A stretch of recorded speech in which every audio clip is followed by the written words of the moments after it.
Baghdad के कोने में जहां गरीबी ने डेरा डाला हुआ था, दो कलियां खिली जिन्हें वक्त की आंधियों ने बेरहमी से कुचलने की कोशिश की। हाजी अब्दुल रहमान एक सादा और खुदा तरस इंसान थे।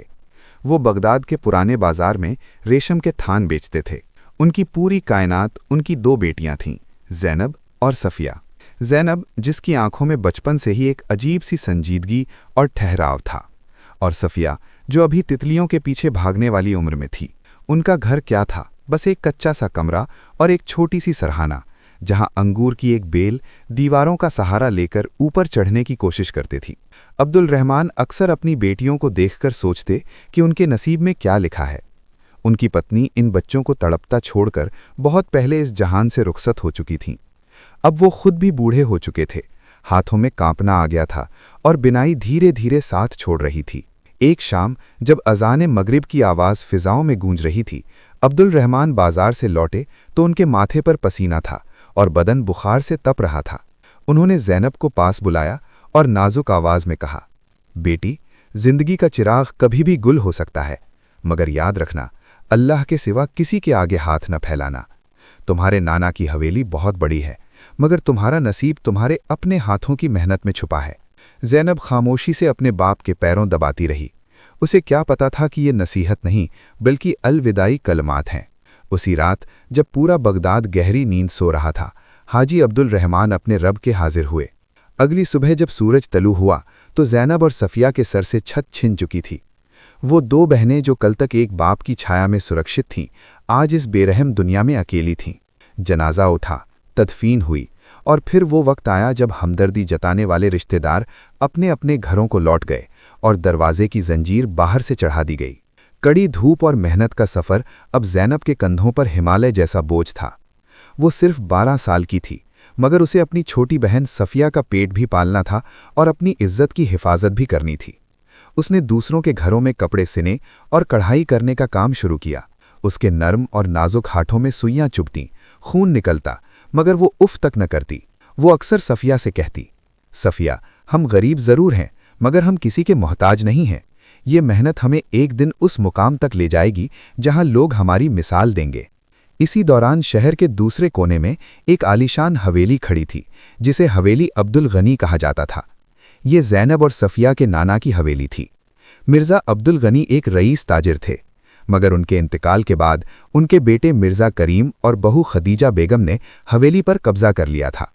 वो इन यतीम बच्चियों के सगे मामू थे, मगर दौलत के नशे ने उनके दिलों से खून के रिश्तों की मिठास खत्म कर दी थी। खदीजा बेगम, जो एक मगरूर और हुकूमताना मिजाज की औरत थीं, अक्सर कहती, वो भिकारी बच्चियां हमारे ख़ानदान का नाम डुबो रही हैं। उन्हें कह दो कि कभी इस हवेली का रुख न करें, यहाँ फ़कीरों के लिए कोई जगह नहीं है। एक दिन जब ज़ैनब भूख से निढाल सफ़िया के लिए रोटी का इंतज़ाम करने निकली तो उसका गुज़र उसी हवेली के सामने से हुआ। उसने देखा कि हवेली के दरवाजे पर पहरेदार खड़े थे और अंदर से कहकहों की आवाज़ें आ रही थीं। उसने अपने बाप की वो पुरानी संदूकची याद की जो घर के कोने में पड़ी थी, जिसके बारे में उसके बाप ने कहा था कि इसे सिर्फ तब खोलना जब कोई रास्ता बाकी न रहे। वक्त गुजरता गया, मगर वक्त के गुजरने के साथ साथ ज़ैनब और सफ़िया की मुश्किलात में कमी आने के बजाय इजाफा होता गया। बगदाद की सर्द हवाएं जब चलती थीं तो उनके छोटे से कच्चे मकान की दरारों से अंदर दाखिल होकर उनके वजूद को कपकपा देती थीं। ज़ैनब के हाथ सुई चलाते चलाते अब खुरदुरे हो चुके थे, मगर उसकी हिम्मत में कोई दरार न आई थी। वो जानती थी कि उसकी छोटी बहन सफ़िया उसका एकमात्र सहारा और उसकी सबसे बड़ी जिम्मेदारी है। एक सुबह जब ज़ैनब मोहल्ले की एक औरत के लिए कढ़ाई का काम पूरा कर रही थी, उसे पता चला कि हवेली अब्दुल गनी में एक बड़ी दावत का इंतज़ाम किया जा रहा है। खदीजा बेगम के बेटे राशिद की शादी की तैयारियां शुरू हो चुकी थी और उन्हें रेशमी लिबासों पर नफीस कढ़ाई करने के लिए सस्ते मजदूरों की ज़रूरत थी। मोहल्ले की एक औरत जो हवेली में काम करती थी, ज़ैनब के पास आई और कहने लगी, ज़ैनब, अगर तुम और सफ़िया हवेली जाकर काम करो तो तुम्हें इतने पैसे मिल सकते हैं कि तुम पूरे साल का राशन खरीद सको। तुम तो वैसे भी उनकी ननिहालिया हो, शायद तुम्हारे मामू का दिल पिघल जाए। ज़ैनब का दिल धक से रह गया। उसे अपने बाप की कही हुई बात याद आई कि कभी किसी के आगे हाथ न फैलाना, मगर घर में आटे का आखिरी प्याला भी खत्म हो चुका था और सफ़िया की आंखों में भूख की लहरें साफ दिख रही थी। बोझिल दिल के साथ ज़ैनब ने फैसला किया कि वो काम की वजह से हवेली जाएगी, भिक्षा मांगने नहीं। अगले दिन ज़ैनब ने सफ़िया का हाथ थामा और दोनों बहनें इस अजीम व शान हवेली के सामने खड़ी हो गईं जो कभी उनके नाना की शफ़क़त का केंद्र थी। ऊंची दीवारें, संगे मरमर के स्तंभ और लकड़ी के भारी नक्काशी वाले दरवाजे, ये सब देखकर सफ़िया हैरान से दंग रह गई। जैसे ही उन्होंने अंदर कदम रखा, पहरेदारों ने उन्हें रोक लिया। कहाँ जा रही हो ऐ लड़कियों? एक पहरेदार ने कड़क आवाज में पूछा। ज़ैनब ने नजरें झुकाकर कहा, हम काम के लिए आई हैं। खदीजा बेगम को कढ़ाई करने वालियों की जरूरत थी। उन्हें हवेली के पिछले हिस्से में जहां नौकर चाकर बैठते थे ले जाया गया। थोड़ी देर बाद खदीजा बेगम अपने रेशमी लिबास को लहराती हुई वहां पहुंची। उनकी नजरें ज़ैनब और सफ़िया पर पड़ी तो उनके माथे पर बल पड़ गए। ओह, तो तुम दोनों यहां आ ही गईं। खदीजा बेगम ने तमखुराना अंदाज में कहा। सुनो, यहां रिश्ता नहीं, काम चलेगा। अगर एक टाँका भी गलत हुआ तो एक पाई नहीं मिलेगी और धकेल कर बाहर निकाल दिया जाएगा। ज़ैनब ने अपने आंसू बधक किए और दबी आवाज में कहा, बेगम साहिबा, हमें सिर्फ काम चाहिए, रिश्ता हमने कभी जताया ही नहीं। उन्हें हवेली के एक तारीख कोने में जगह दी गई। दिन भर वो दोनों बहनें उन कपड़ों पर काम करती रहीं जो खदीजा बेगम और उनके परिवार ने पहनने थे। सफ़िया धागा पिरोती और ज़ैनब अपनी बिनाई की आखिरी हद तक जाकर रेशम के तारों से फूल बनाती। एक रात जब ज़ैनब काम में मग्न थी, उसने देखा कि मिर्ज़ा करीम, उसका सगा मामू, वहां से गुजर रहा था। ज़ैनब की उम्मीद जागी। उसने सोचा शायद मामू उसे पहचान लें, शायद वो उसके सर पर हाथ रखें, शायद वो पूछें कि उनके मरने वाले बहनोई की बेटियां जिंदा कैसे हैं। मगर मिर्ज़ा करीम ने उनकी तरफ देखना भी गवारा न किया। वो उनके पास से यूं गुजरा जैसे वो कोई बेजान दीवार हों। ये वो लम्हा था जब ज़ैनब को एहसास हुआ कि खून के रिश्ते जब सफ़ेद हो जाएं तो वे बर्फ़ से भी ज़्यादा ठंडे और बेहिस हो जाते हैं। दावत का दिन करीब आ गया। हवेली में रोशनियों का सैलाब था, मगर ज़ैनब और सफ़िया के लिए सिर्फ अंधेरा और थकान थी। एक शाम सफ़िया से गलती से एक कीमती रेशमी थान पर पानी का गिलास गिर गया। खदीजा बेगम वहां मौजूद थीं। वो आपे से बाहर हो गईं। तुम बदबख्त लड़की, तुमने मेरा पूरा दिन बर्बाद कर दिया। उन्होंने सफ़िया को जोर से धक्का दिया। सफ़िया गिर पड़ी और उसके हाथ से खून बहने लगा। ज़ैनब कड़प कर आगे बढ़ी और सफ़िया को सीने से लगा लिया। बेगम साहिबा, ये बच्ची है, इसे माफ कर दें। बाहर निकलो यहां से, खदीजा बेगम चिल्लाईं। तुम जैसी नहुसत ज़दा लड़कियां मेरी हवेली के लायक नहीं। जाओ, अपने उस बोसीदा घर में जाकर मरो, यहां दोबारा कदम मत रखना। ज़ैनब और सफ़िया को बिना किसी उजरत के हवेली से निकाल दिया गया। वे खाली हाथ, टूटे हुए दिल और जख्मी बदन के साथ अपनी कच्ची कोठरी में वापस लौट आईं। रात के सन्नाटे में जब सफ़िया दर्द से कराह रही थीं, ज़ैनब ने दीवार की तरफ मुंह करके खूब आंसू बहाए। उसने सोचा, या अल्लाह, क्या हम हमेशा इसी तरह ठुकराए गाएंगे? क्या हमारा कोई ठिकाना नहीं? अचानक उसकी नज़र कमरे के उस अंधेरे कोने में पड़ी जहां वो पुरानी लकड़ी की संदूकची रखी थी। उसे अपने बाप के आखिरी अल्फाज याद आए, इसे सिर्फ तब खोलना जब कोई रास्ता बाकी ना रहे। ज़ैनब उठी, वुज़ू किया और उस संदूकची के सामने बैठ गई। उसका दिल जोर जोर से धड़क रहा था। उसने वो पुराना जंग आलूदा ताला खोला। अंदर माँ का वो पुराना खुशबूदार दुपट्टा था और बाप की एक तस्वीर। मगर जैसे ही उसने नीचे का मखमली कपड़ा हटाया, उसे एक लकड़ी का खुफिया खाना नजर आया। उस खाने के अंदर एक कागज़ का पुलिंदा था जिस पर मुहर लगी हुई थी। जैसे ही ज़ैनब ने उसे खोलकर पढ़ना शुरू किया, उसकी आंखें हैरत से फैल गईं और उसके हाथ कांपने लगे। जैसे जैसे वो पढ़ती गई, उसकी आंखें हैरत और आंसुओं से भर गईं। वो कोई आम खत नहीं था, बल्कि एक खफिया वसीयतनामा था। तहरीर कुछ यूं थी, मैं अब्दुल गनी होशो हवास में ये वसीयत करता हूं कि मेरी कुल जायदाद का निस्फ हिस्सा मेरी बेटी, जो अब इस दुनिया में नहीं, की औलाद यानी ज़ैनब और सफ़िया के नाम होगा। मेरी हवेली का मशरिकी हिस्सा और वो ज़मीनें जो नहरे दजला के किनारे हैं, इन बच्चियों की मिल्कियत होंगी। ये वसीयत मेरे बेटे मिर्ज़ा करीम के इल्म में है, मगर मैंने ये असल नुस्खा अपने वफ़ादार दोस्त अब्दुल रहमान को सौंप दिया है, ताकि वक्त आने पर इन बच्चियों का हक गसब ना हो सके। ज़ैनब का सांस रुकने लगा। उसके नाना ने उन्हें कभी तन्हा नहीं छोड़ा था। उसके बाप ने गुर्बत की जिंदगी तो गुजारी, फाके किए, मगर अपनी बेटियों के हक की अमानत को सीने से लगाए रखा, ताकि जब वे बड़ी हो जाएं और दुनिया की ठोकरें खा लें तो उन्हें उनका मकाम मिल सके। अब ज़ैनब वो डरी सहमी लड़की नहीं रही थी। उसे एहसास हुआ कि जिसे वो अपनी किस्मत की मिट्टी समझ रही थी, उसके नीचे तो सोने की कान दबी हुई थी। मगर वो ये भी जानती थी कि मामू मिर्ज़ा करीम और मक्कार खदीजा बेगम इतनी आसानी से ये हक तस्लीम नहीं करेंगे। उन्होंने जानबूझकर इस वसीयत को छुपाया था और इन बच्चियों को दर दर की ठोकरें खाने पर मजबूर किया था। सुबह हुई तो ज़ैनब के चेहरे पर एक अजीब सा सुकून और जलाल था। उसने सफ़िया को जगाया और उसे वो कागज़ दिखाया। सफ़िया जो अभी बच्ची थी, सब कुछ तो न समझ पाई, मगर इतना ज़रूर जान गई कि उनके नाना ने उनके लिए कुछ बहुत बड़ा छोड़ रखा है।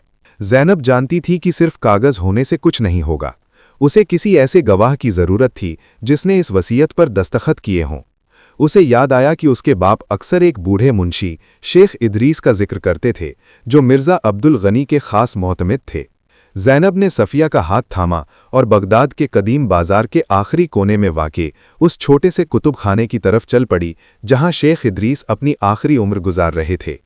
शेख इदरीस, जिनकी कमर झुक चुकी थी और आंखों पर मोटा चश्मा था, जब उन्होंने ज़ैनब के हाथ में वो वसीयत देखी तो उनके हाथ कांपने लगे। बेटी, तुम अब्दुल रहमान की बेटी हो? उन्होंने भरी हुई आवाज़ में पूछा। बरसों पहले जब तुम्हारे नाना ने ये वसीयत लिखी थी तो मिर्ज़ा करीम ने इसे जलाने की धमकी दी थी। तुम्हारे बाप ने अपनी जान खतरे में डालकर ये कागज़ वहां से निकाला और खामोशी से गायब हो गए।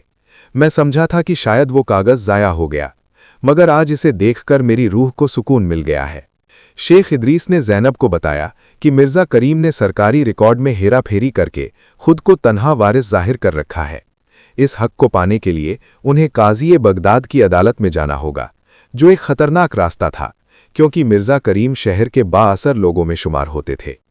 उधर हवेली में खदीजा बेगम बड़ी धूमधाम से शादी की तैयारियों में मसरूफ़ थीं। उन्हें खबर मिली कि वो दोनों यतीम लड़कियां शहर के पुराने मुंशी से मिलने गई हैं। खदीजा बेगम का माथा ठनका। उन्हें वो पुरानी वसीयत याद आ गई जिसकी तलाश में मिर्ज़ा करीम ने कई साल पहले ज़मीन व आसमान एक कर दिया था। करीम, वो लड़कियां कुछ जान गई हैं। खदीजा बेगम ने अपने शोहर से कहा, अगर वो कागज़ सामने आ गया तो हमारी इज्जत खाक में मिल जाएगी और आधी हवेली हमारे हाथ से निकल जाएगी। मिर्ज़ा करीम के चेहरे पर सप्पा की छा गई। वो कागज़ कभी अदालत तक नहीं पहुंचेगा। मैं इन यतीमों को वहीं दफन कर दूंगा जहां से वो उठी हैं। ज़ैनब और सफ़िया जब मुंशी साहब के पास से वापस लौट रही थीं तो उन्हें महसूस हुआ कि कुछ लोग उनका पीछा कर रहे हैं। गली के अंधेरे मोड़ पर चंद नकाबपोशों ने उनका रास्ता रोक लिया। वो कागज़ हमें दे दो लड़की, वरना तुम्हारी जान नहीं बचेगी, एक नकाबपोश ने खंजर निकालते हुए कहा। ज़ैनब ने सफ़िया का हाथ इतनी मजबूती से थाम रखा था कि उसकी उंगलियों की पोरें सफ़ेद पड़ गई थी। सामने खड़े नकाबपोशों की आंखों में वहशत थी और उनके हाथों में लहराते हुए खंजर इस बात की गवाही दे रहे थे कि मिर्ज़ा करीम अपना राज बचाने के लिए किसी भी हद तक जा सकता है। वो कागज़ हमारे हवाले कर दो, वरना आज तुम्हारा जनाजा भी किसी को नहीं मिलेगा, नकाबपोश ने गरज कर कहा। सफ़िया खौफ से ज़ैनब के पीछे छिप गई और रोने लगी। ज़ैनब का दिल सीने में हथौड़े की तरह बज रहा था, मगर उसने हिम्मत नहीं हारी। उसे अपने बाप के अल्फाज याद आए, हक के लिए लड़ने वालों का मुहाफिज अल्लाह होता है। उसने वसीयत वाला कागज़ अपने सीने से पेवस्त कर लिया। ये कागज़ मेरे नाना की अमानत है और मेरी बहन का हक। मैं जान दे दूंगी मगर इसे जुल्म के हवाले नहीं करूंगी। ज़ैनब की आवाज़ में ऐसी गूंज थी जिसने एक लम्हे के लिए उन किराए के कातिलों को भी हक्का मुक्का कर दिया। जैसे ही एक नकाबपोश ने ज़ैनब की तरफ हाथ बढ़ाया, अंधेरे से एक भारी लाठी निकली और सीधी उसके हाथ पर पड़ी। नकाबपोश के हाथ से खंजर गिर गया और वो कराहने लगा। कौन है? दूसरा नकाबपोश चिल्लाया। अंधेरे से एक कड़ियल नौजवान नमूदार हुआ। ये उमर था, जो मोहल्ले के इमाम साहब का बेटा था और अभी मस्जिद से नमाज पढ़कर लौट रहा था। वो बचपन से ज़ैनब और सफ़िया की खामोश मेहनत का शाहिद था। तुम लोगों को शर्म नहीं आती? दो निहत्थी लड़कियों पर वार करते हो, उमर ने गरज कर कहा। उमर की बहादुरी और मोहल्ले के कुछ और लोगों के घरों की रोशनियां खुलते देखकर नकाबपोश भागने पर मजबूर हो गए। उमर ने ज़ैनब और सफ़िया को उनके घर तक पहुंचाया। ज़ैनब समझ गई थी कि अब वो इस कच्चे मकान में भी महफूज नहीं है। मिर्ज़ा करीम अब उन्हें जिंदा नहीं छोड़ेगा। उमर भाई, हमें अभी इसी वक्त यहां से निकलना होगा, ज़ैनब ने फैसलाकुन लहजे में कहा। लेकिन तुम जाओगी कहां? उमर ने फिक्रमंदी से पूछा। हमें काज़ी बगदाद के घर पहुंचना है। सिर्फ वही हैं जो इस वसीयत को कानूनी तहफ़्फ़ुज़ दे सकते हैं। ज़ैनब ने अपना मुख्तसर सा सामान और वो संदूकची समेटी। उमर ने वादा किया कि वो उन्हें शहर के बड़े चौक तक छोड़ आएगा जहां से काजी का महल करीब था। रास्ते में सफ़िया सिसकियां भर रही थी। आपा, क्या हमें अपना घर हमेशा के लिए छोड़ना पड़ेगा? क्या मामू हमें मार डालेंगे? जैनब ने उसके आंसू पूंछे और कहा, सफिया, ये घर हमारा नहीं था। हमारा घर वो हवेली है जहां से हमें धक्के देकर निकाला गया था। हम भिखारी बनकर नहीं, मालिक बनकर वापस लौटेंगे। बस जरा सा सब्र और कर लो। उधर हवेली में जब नकाबपोशों ने नाकामी की खबर दी तो मिर्जा करीम गुस्से से पागल हो गया। खदीजा बेगम ने अपने जेवरात की पेटी खोली और कहा, करीम, पैसा पानी की तरह बहाओ, काजी के मुंशियों को खरीद लो। अगर वो कागज अदालत में पेश हो गया तो हम कहीं के नहीं रहेंगे। मिर्जा करीम ने उसी वक्त अपने घोड़े पर जीन कस ली। वो जानता था कि अगर सूरज निकलने से पहले उसने जैनब को न रोका तो कल का सूरज उसकी रुसवाई का पैगाम लेकर तुलू होगा। रात ढल रही थी और फज्र की अजान की सदाएं दूर से सुनाई देने लगी थीं। जैनब और सफिया काजी बगदाद की हवेली के बड़े दरवाजे पर पहुंच गईं। दरबानों ने उन्हें रोक दिया। ये वक्त फरियाद का नहीं है, सुबह आओ। जैनब ने वसीयत वाला कागज बुलंद किया और चीख कर कहा, यह मिर्जा अब्दुल गनी की वसीयत है। अगर आज इंसाफ के दरवाजे न खुले तो बगदाद की तारीख में लिखा जाएगा कि एक यतीम का हक उसके मामू ने खा लिया और काजी सोता रहा। दरवाजे के पीछे से एक रौबदार आवाज आई, अंदर आने दो इन्हें। जैनब और सफिया जब बड़े हॉल में दाखिल हुईं तो सामने काजी बगदाद अपनी मसनद पर बैठे थे। उनकी आंखों में दानाई और सख्ती थी। जैनब ने लरसते कदमों से आगे बढ़कर वो कागज काजी की मेज पर रख दिया।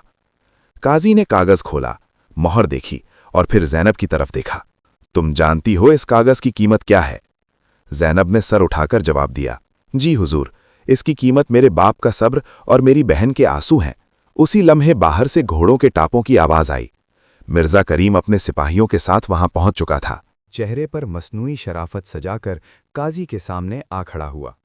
उसे उम्मीद नहीं थी कि वो यतीम बच्चियां इतनी जल्दी इंसाफ की दहलीज तक पहुंच जाएंगी। काजी बगदाद, जिनका नाम शेख फरीदुद्दीन था, अपनी कुर्सी पर निहायत वक़ार से बैठे थे। उनके एक तरफ जैनब और सफिया अपने बोसीदा लिबास में खड़ी थीं, जिनके चेहरों पर रात भर की थकन थी, मगर आंखों में हक की चमक थी। दूसरी तरफ मिर्जा करीम अपने सिपाहियों के झुरमुट में खड़ा था। मिर्जा करीम, काजी की गरजदार आवाज़ गूंजी, तुम्हारी भांजियां एक ऐसी वसीयत लेकर आई हैं जो तुम्हारे पूरे खानदानी ढांचे को बदल सकती है। तुम्हारा इस बारे में क्या कहना है? मिर्जा करीम ने मक्काहाना मुस्कुराहट के साथ सर झुकाया। आली जाह, ये बच्चियां नादान हैं। मेरे वालिद मिर्जा अब्दुल गनी अपनी जिंदगी के आखिरी अय्याम में ज़हनी तलाज़ुन खो बैठे थे। ये कागज़ जिस पर ये फ़ख्र कर रही हैं, दरअसल एक बूढ़े शख्स की हजानी तहरीर है, जिसे कभी कानूनी हैसियत हासिल नहीं रही। मैंने तो इनकी गुर्बत की वजह से हमेशा इन्हें सहारा देने की कोशिश की, मगर इनकी सरकशी ने इन्हें दर दर की ठोकरें खाने पर मजबूर किया। जैनब ने जब ये झूठ सुना तो उसका खून खौलने लगा। उसने एक कदम आगे बढ़ाया और काजी से मुखातिब होकर कहा, आली जाह, अगर मेरे नाना का ज़हनी तवाज़ुन ठीक नहीं था तो क्या उस वक्त के गवाहों का ज़मीर भी मुर्दा था? इस वसीयत पर मुंशी इदरीस और शहर के 2 मुअज़्ज़िज़ ताजिरों के दस्तखत मौजूद हैं। क्या मामू ये कहना चाहते हैं कि पूरा बगदाद ही उस वक्त पागल हो गया था जब ये हक लिखा जा रहा था? मिर्ज़ा करीम जैनब की इस जुर्रत पर दंग रह गया।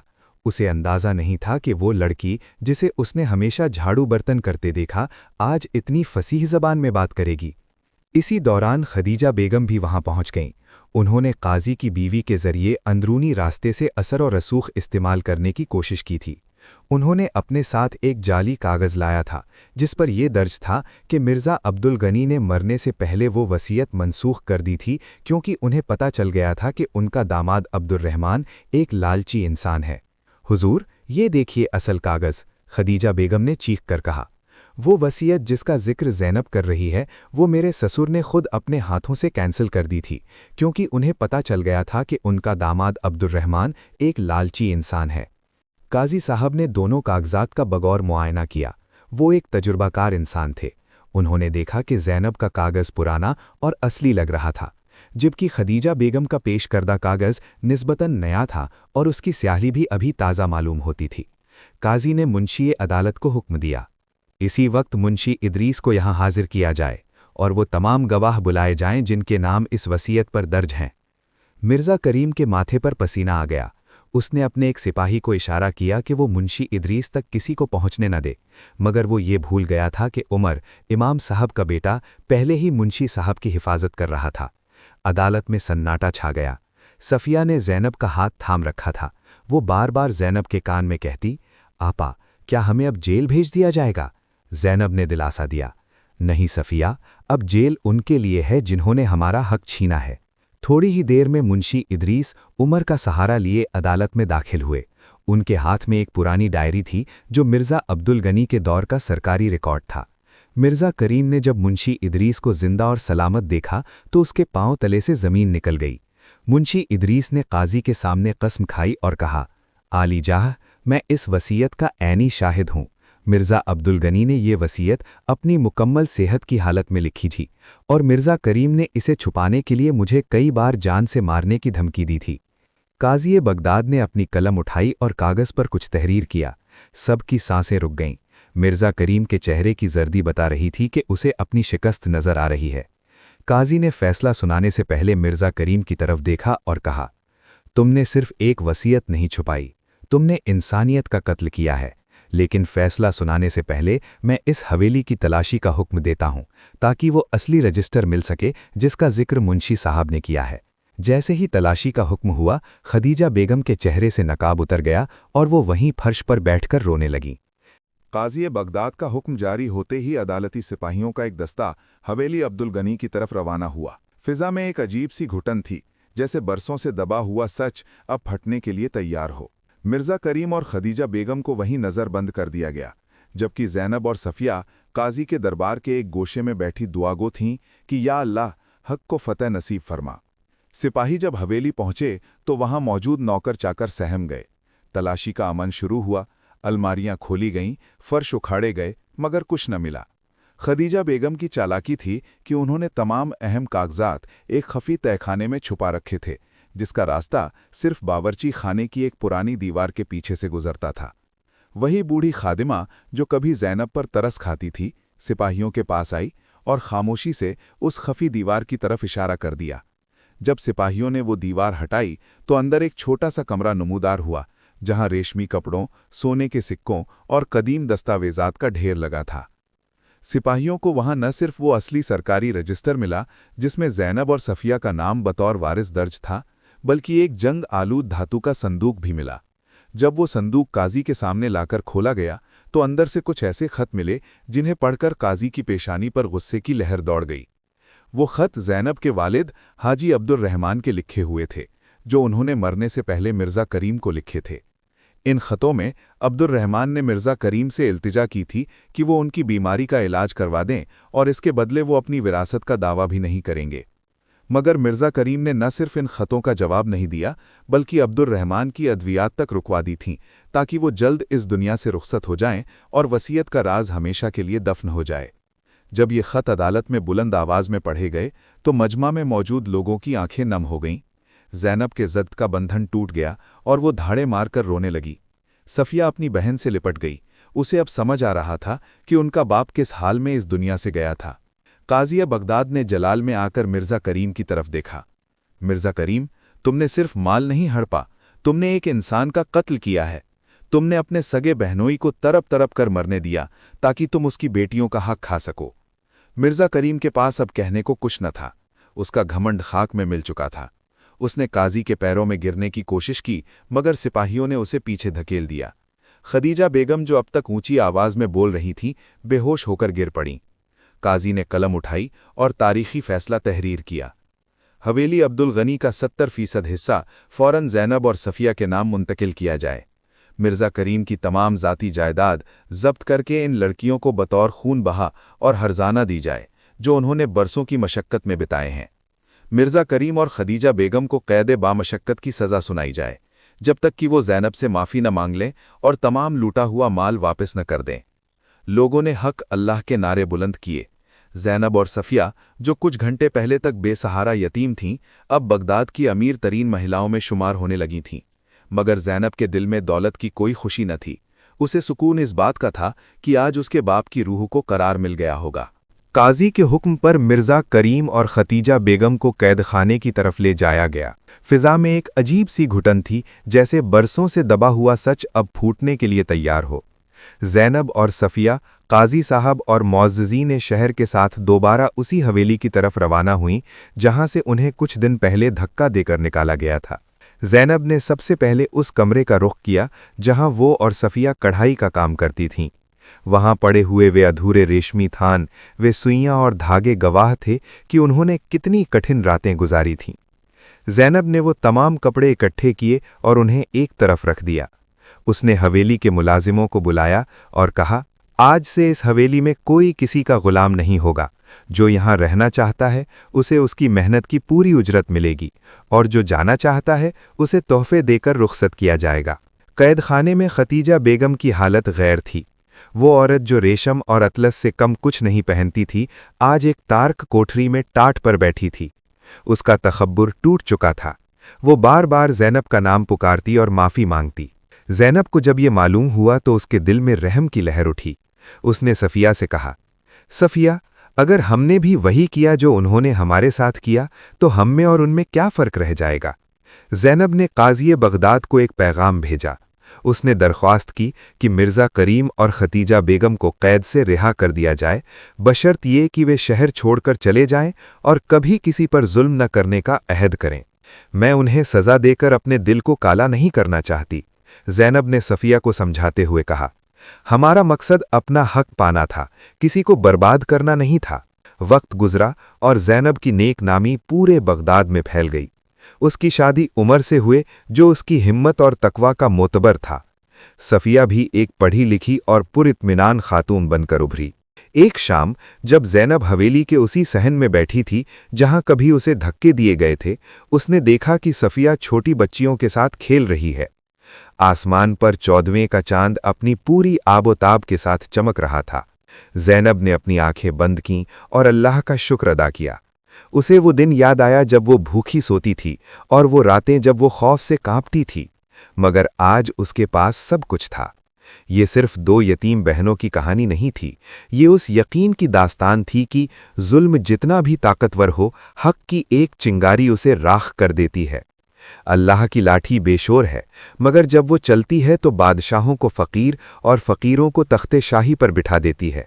प्यारे सुनने वालों, ज़ैनब और सफ़िया की ये दास्तान हमें ये सबक देती है कि हालात कितने ही कठिन क्यों ना हों, कभी हिम्मत न हारें और कभी गलत रास्ता इख्तियार न करें। याद रखें, आपका सब्र ही आपकी सबसे बड़ी ताकत है। अगर आपको ये दास्तान पसंद आई तो इसे अपने अजीज़ों के साथ शेयर करें और कमेंट्स में हमें बताएं कि इस कहानी ने आपके दिल पर क्या असर छोड़ा।